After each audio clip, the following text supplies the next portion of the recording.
Teman-teman, baca firman Tuhan wajib setiap hari. Amin.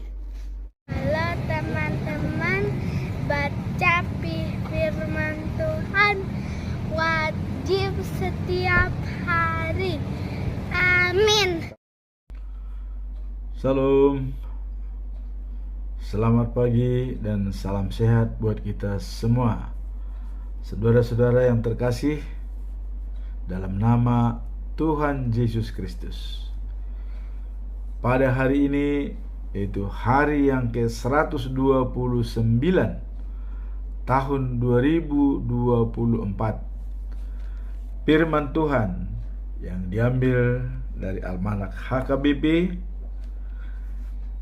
tanggal 8 Mei 2024, yaitu dalam kitab Rom atau surat Rasul Paulus kepada jemaat yang ada di Rom, ya, di Roma, yaitu pasal yang ke-8 ayat 31.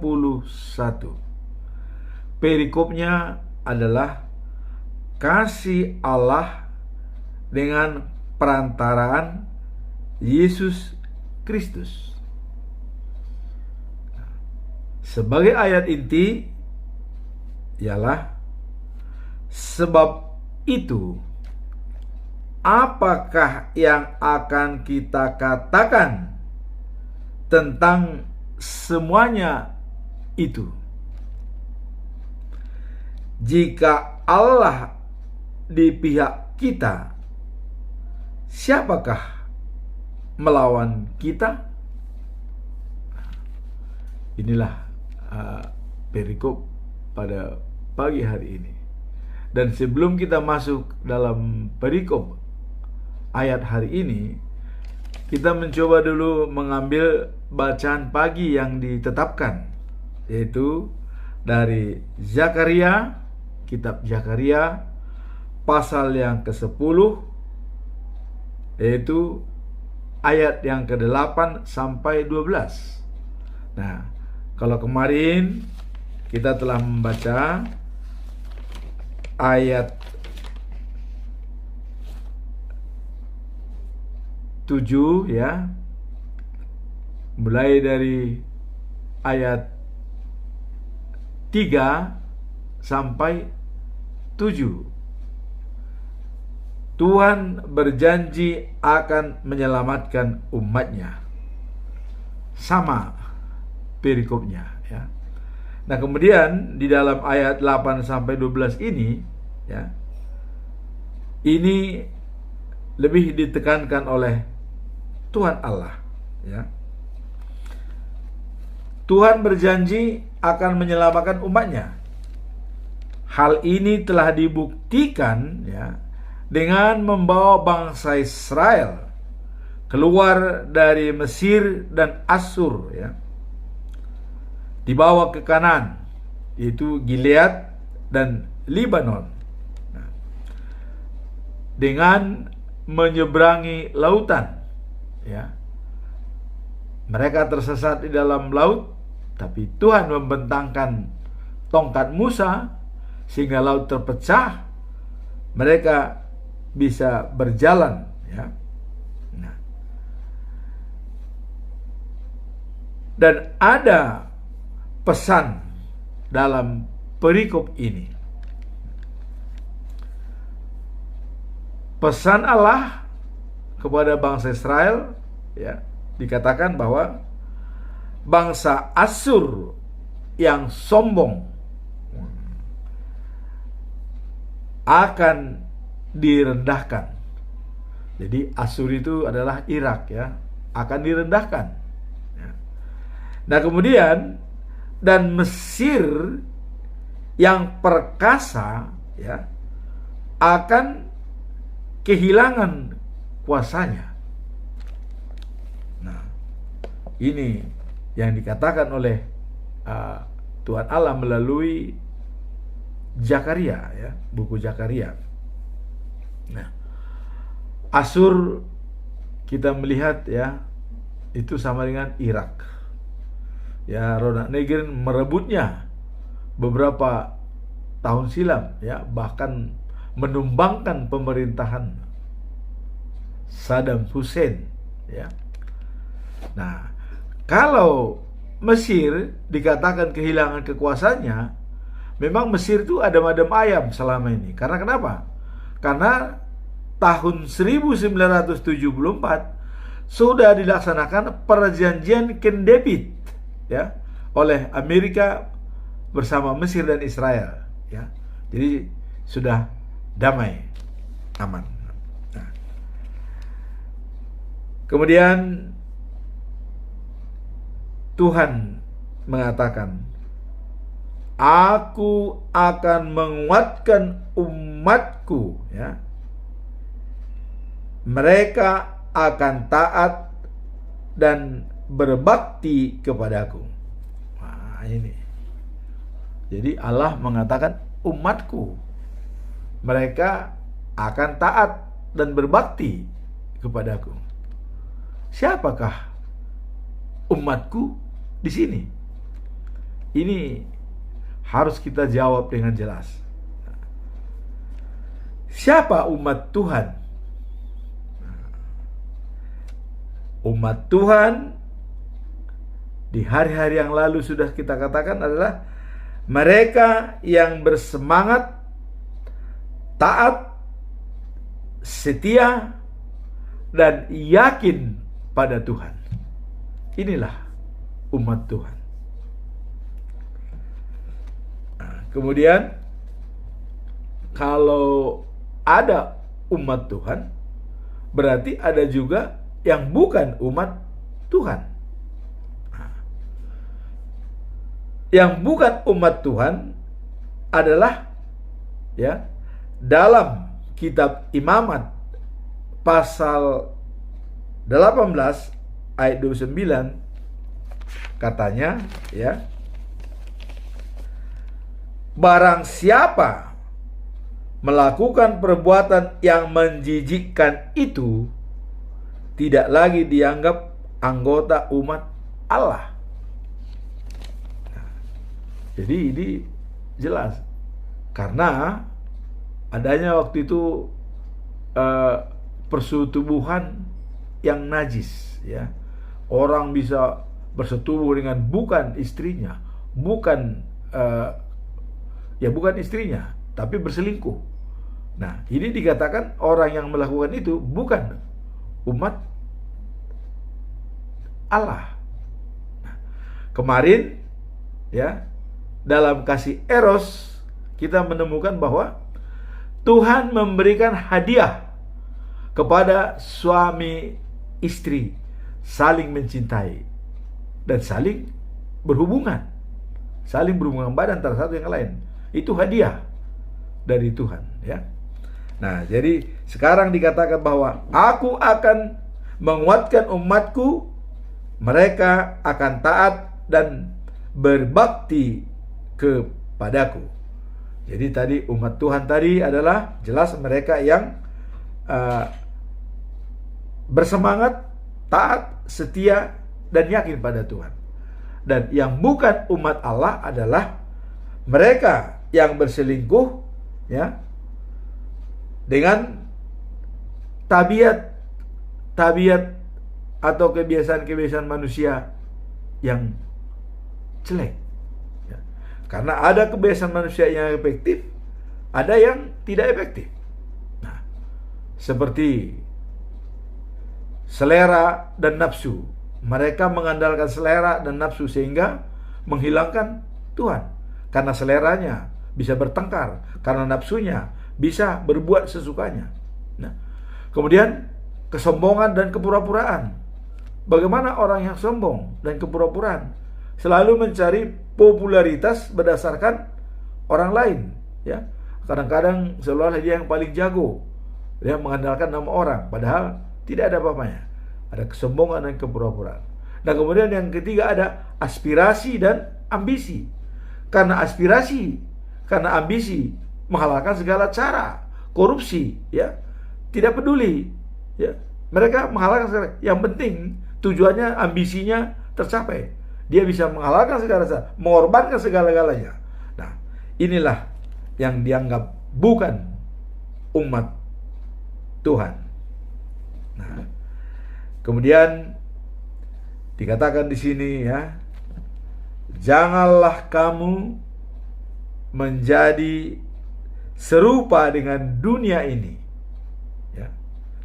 Tetapi berubahlah oleh pembaharuan budimu, sehingga kamu dapat membedakan manakah kehendak Allah, apa yang baik, yang berkenan kepada Allah, dan yang sempurna. Wah, ini sangat bagus sekali. Jadi kalau ini jelas dikatakan dalam Roma 12 ayat 2. Janganlah kamu menjadi serupa dengan dunia. Ya. Harus berbeda. Keinginan dunia, ya, kita tahu seperti yang tadi. Nah, kemudian apabila kita dapat memperbaharui budi kita, sehingga kita dapat membedakan mana kehendak Allah dan apa yang baik, yang berkenan kepada Allah, dan sempurna. Nah, kemarin kita mengatakan bahwa kasih sempurna adalah kasih agape. Tapi dalam diri kita untuk melakukan itu adalah dengan segenap hati, dengan segenap jiwa, dengan segenap akal dan perbuatan. Nah, itulah yang diminta dalam perikop ini, di mana Tuhan berjanji akan menyelamatkan umatnya. Nah, jadi tetap dipelihara umat yang disayangi oleh Tuhan.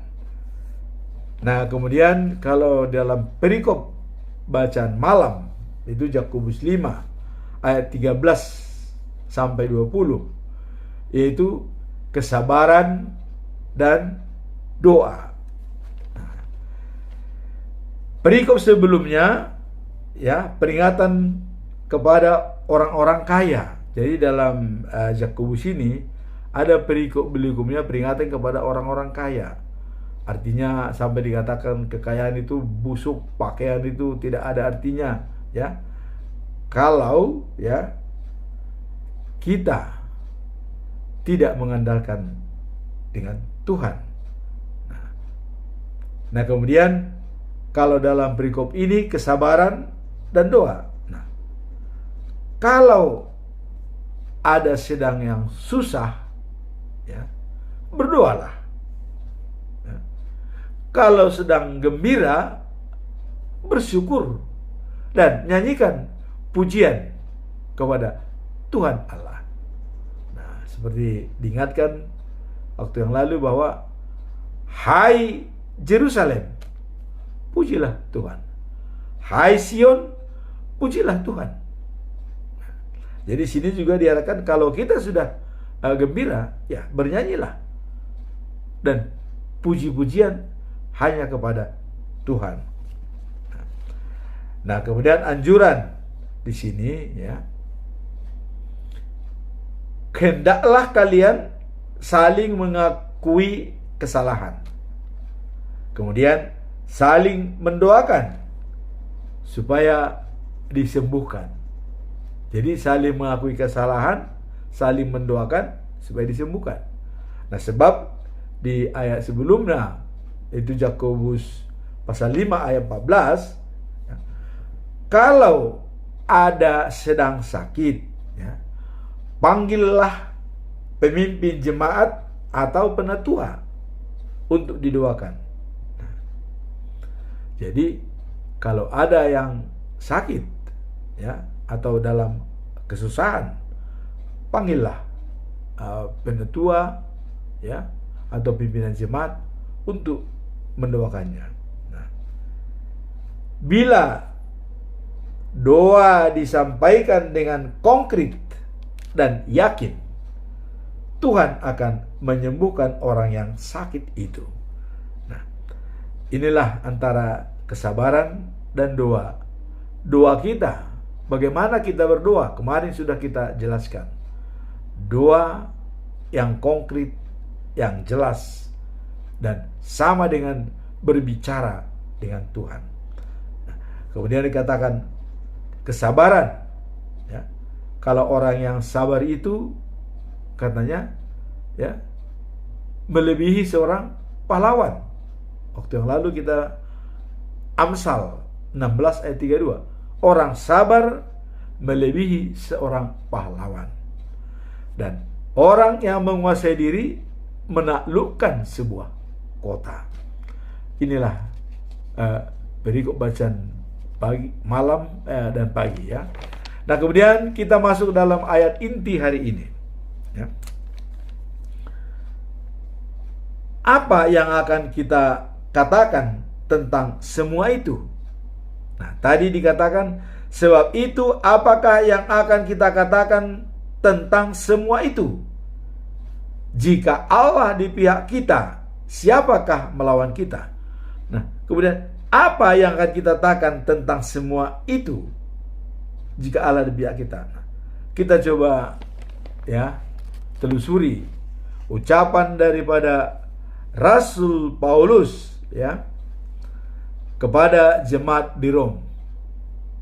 Kalau saya mengatakan ini adalah the powerful, atau kekuatan yang besar dan yang penuh semangat, ya.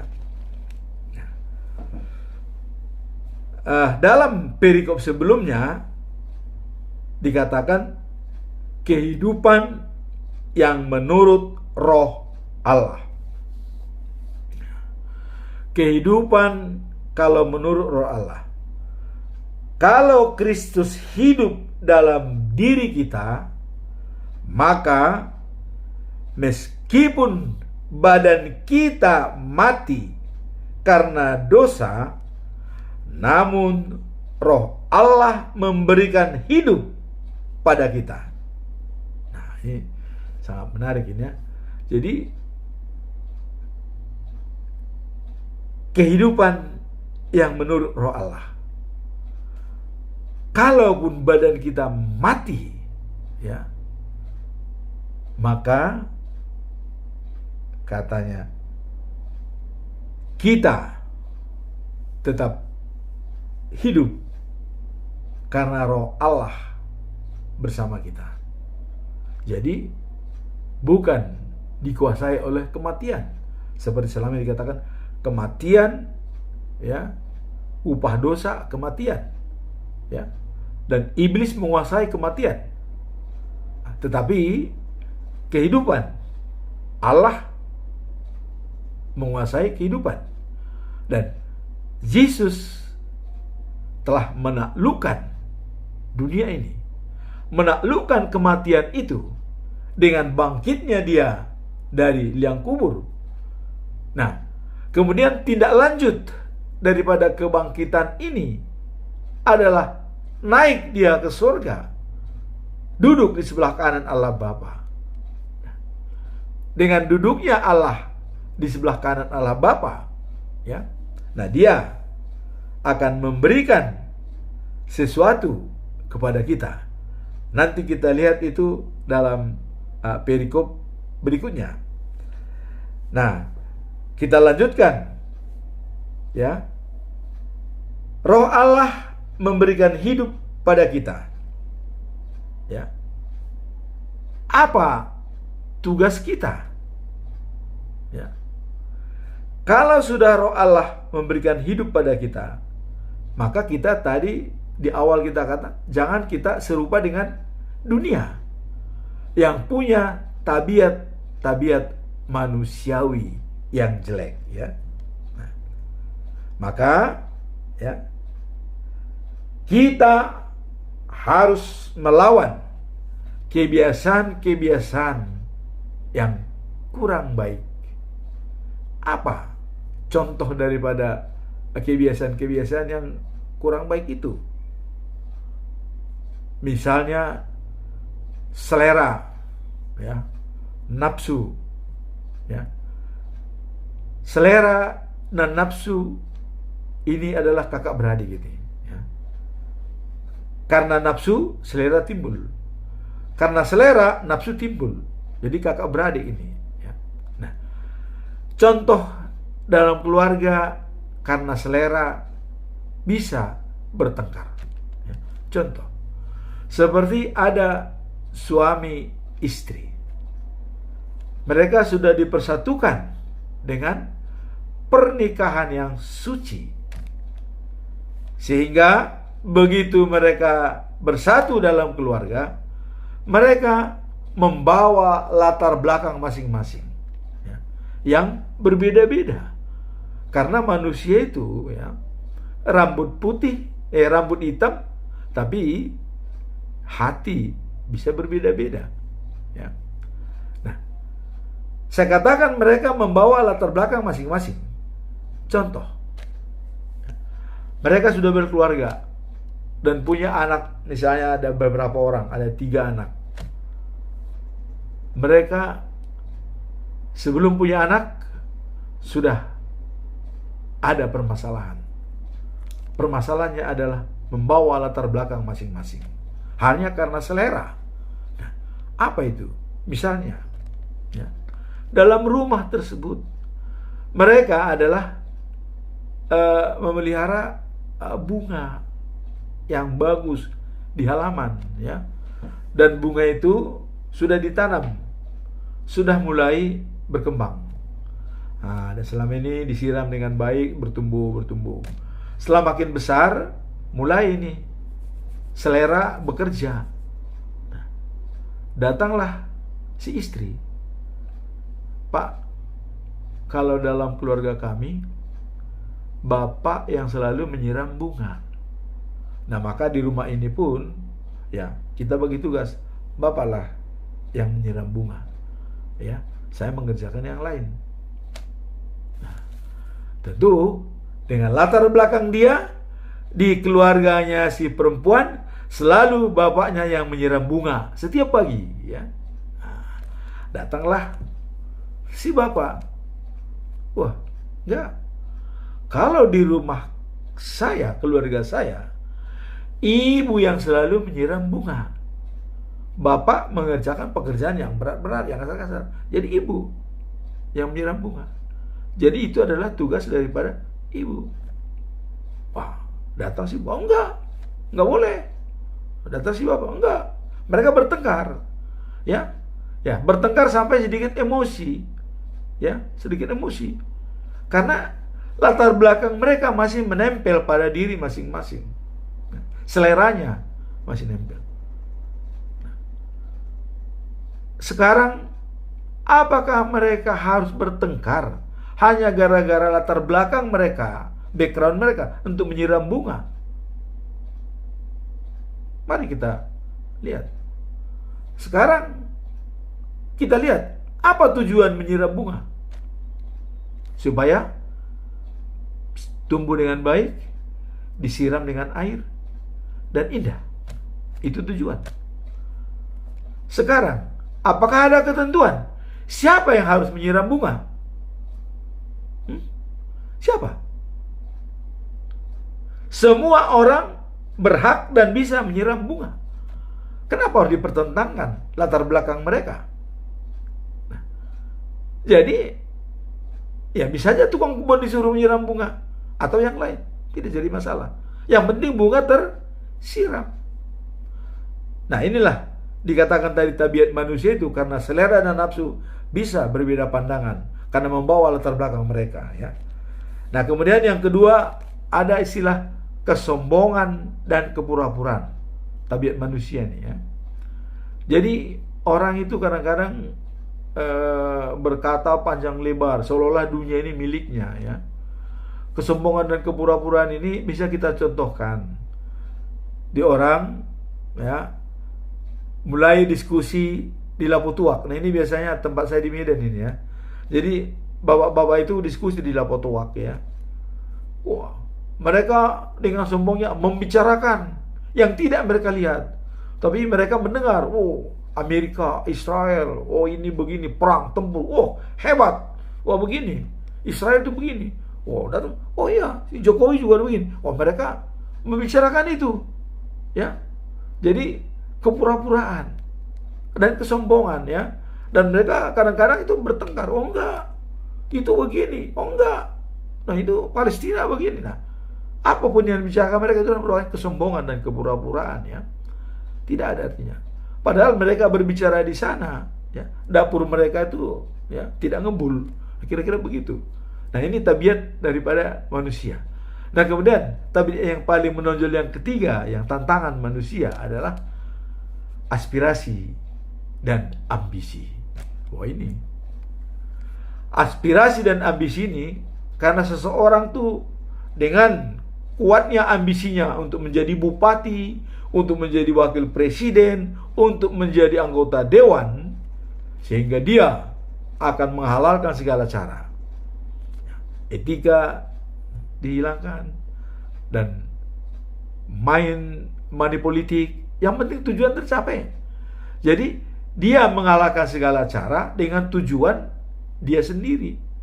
Nah, jadi inilah tabiat manusia itu tadi katanya yang harus kita lawan, ya, di dalam hidup kita, ya. Jadi kalau Kristus hidup dalam diri kita, maka meskipun badan kita mati karena dosa, ya, namun, ya, Roh Allah memberikan hidup pada kita. Maka tugas kita adalah melawan tabiat-tabiat atau kebiasaan-kebiasaan manusia yang penuh dengan dosa tadi. Nah, itu tadilah, ya, 3. Nah, kemudian bila kita hidup menurut tabiat manusia, upah kita adalah kematian. Karena kenapa? Karena upah dosa adalah kematian. Nah, kemudian perikop kedua, yaitu kemuliaan yang kekal. Menurut Rasul Paulus, ya, kepada jemaat yang ada di Rom, yaitu Rom pasal 8 ayat 18, ya, dikatakan bahwa semua penderitaan yang kita alami sekarang tidak dapat dibandingkan sama sekali dengan kemuliaan yang akan datang pada kita. Apa itu penderitaan, ya, yang kita alami sekarang? Seperti bencana alam, ya, banjir, ya, nah, kemudian wabah atau penyakit, gempa bumi, ini menimbulkan penderitaan. Kemudian ada penderitaan yang sangat-sangat menyakitkan kita pada zaman ini, yaitu COVID-19. Coba kita bayangkan, berapa juta orang meninggal, dan meninggal tidak dengan wajar. Meninggal dikuburkannya pun sangat-sangat menyedihkan, ya. Ada pengalaman seorang pendeta meninggal waktu COVID, ya, untuk menjatuhkan tanah dalam batangnya atau kuburnya, bahwa kau adalah dari Allah, kembali kepada Allah dan Roh Kudus yang menemanimu. Itu melempar tanah, jaraknya sampai 25 meter sampai ke tempat tersebut. Ini adalah penderitaan yang benar-benar hebat dialami oleh manusia, termasuk yang meninggal juga, ya, karena penyakit COVID tersebut. Jadi tadi dikatakan oleh Rasul Paulus bahwa semua penderitaan yang kita alami sekarang tidak dapat dibandingkan sama sekali dengan kemuliaan yang akan datang pada kita. Kemudian, apa kemuliaan yang akan datang tersebut? Apa kemuliaan yang kekal yang akan kita raih? Nah, dalam pasal 8 ayat yang ke-24 dikatakan, ya, sebab kita diselamatkan dalam pengharapan. Tetapi pengharapan yang dilihat, ya, bukan pengharapan lagi. Sebab, ya, bagi orang masih mengharapkan apa yang dilihatnya. Jadi Allah menyelidiki hati kita, hati nurani kita, ya. Dan Allah sendirilah yang turut bekerja dalam diri kita. Dengan bantuan yang mana? Tentu Roh ada, Roh Kudus, Roh Allah, ya. Ya. Tadi di perikop hari ini, ya, kasih Allah dengan perantaraan Yesus Kristus. Nah, jadi dengan perantaraan Yesus Kristus, bahwa waktu Yesus mau naik ke surga, Dia menjanjikan kepada kita Roh penolong, Roh Allah yang akan menemani kita selama-lamanya. Dengan Allah menyelidiki hati nurani kita, dan Allah sendiri turut bekerja dalam diri kita dengan bantuan Roh Allah. Supaya bagaimana? Kenapa harus Roh Allah ikut campur bekerja dengan kita? Ya, supaya agar kita bisa serupa dengan gambaran daripada anaknya, ya, dan yang dibenarkannya juga dimuliakannya. Jadi supaya kita sama dengan gambaran anaknya yang dibenarkannya dan dimuliakannya. Artinya dimuliakan itu adalah diagungkan, ya. Kemarin dia minta, agungkanlah saya Bapa, supaya aku mengagungkanmu. Yesus mengatakan itu. Diagungkan itu maksudnya, ya, Dia mati di kayu salib, kemudian bangkit. Inilah kemuliaan yang kekal. Setelah bangkit, ya, Yesus mengatakan supaya mereka bisa bersama dengan di tempat di mana aku berada. Jadi setelah kita mendapat kemuliaan yang kekal, ya, perantaraan dengan Yesus tadi, waktu Dia turun ke dunia menjelaskan semuanya, ya, tentu harapan kita.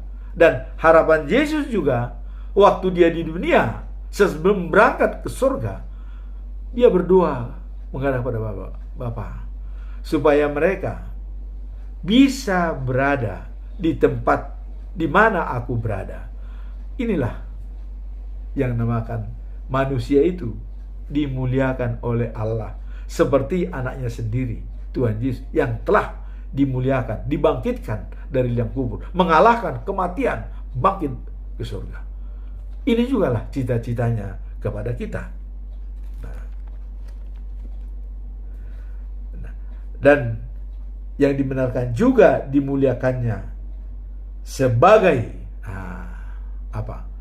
pewaris kerajaan surga, ya, di mana saya selalu mengatakan bahwa tujuan akhir hidup kita adalah life after life, the news of Jerusalem, hidup setelah kehidupan sekarang, yaitu di Yerusalem yang baru. Ya, Tuhan sudah mengatakan Sion atau Yerusalem yang baru adalah tempat tinggalku selama-lamanya. Jadi tadi kita mendapat kemuliaan yang kekal apabila kita bersama-sama dengan Tuhan Allah di tempat tinggalnya selama-lamanya. Sekarang jaminan pada kita, ya. Apa jaminan pada kita? Roma 8 pasal 10 dikatakan, ya. Roma pasal 8 ayat yang 10, ya. Maaf. Nah, di sini dikatakan kalau Kristus hidup dalam diri kita, maka meskipun badan kita mati karena dosa, namun Roh Allah memberikan hidup pada kita. Jadi ini udah jelas, ya, sebagai jaminan kepada kita. Sekali lagi, kalau Kristus hidup dalam diri kita, maka meskipun badan kita mati karena dosa, namun Roh Allah memberikan hidup pada kita. Nah, inilah bacaan firman Tuhan pada hari ini. Tadi dikatakan bahwa siapa itu? Sebab itu apakah yang akan kita katakan tentang semua itu? Jika Allah di pihak kita, siapa yang melawan kita? Nah, ini tadi sudah terjawab sudah, ya. Jadi karena dalam perikop pasal yang ke-8 ini Roma, ya, kasih Allah dengan perantaran Yesus Kristus. Jadi apa yang akan kita katakan tentang semua itu jika Allah pada kita? Nah, yang tadilah, kalau Kristus hidup dalam diri kita, maka meskipun badan kita mati karena dosa, ya, namun Roh Allah memberikan hidup pada kita. Life after life, the news of Jerusalem. Hidup setelah hidup ke Yerusalem yang baru. Inilah tujuan akhir hidup kita. Semoga ayat hari ini bisa bermanfaat bagi kita semua. Tuhan memberkati. Amin.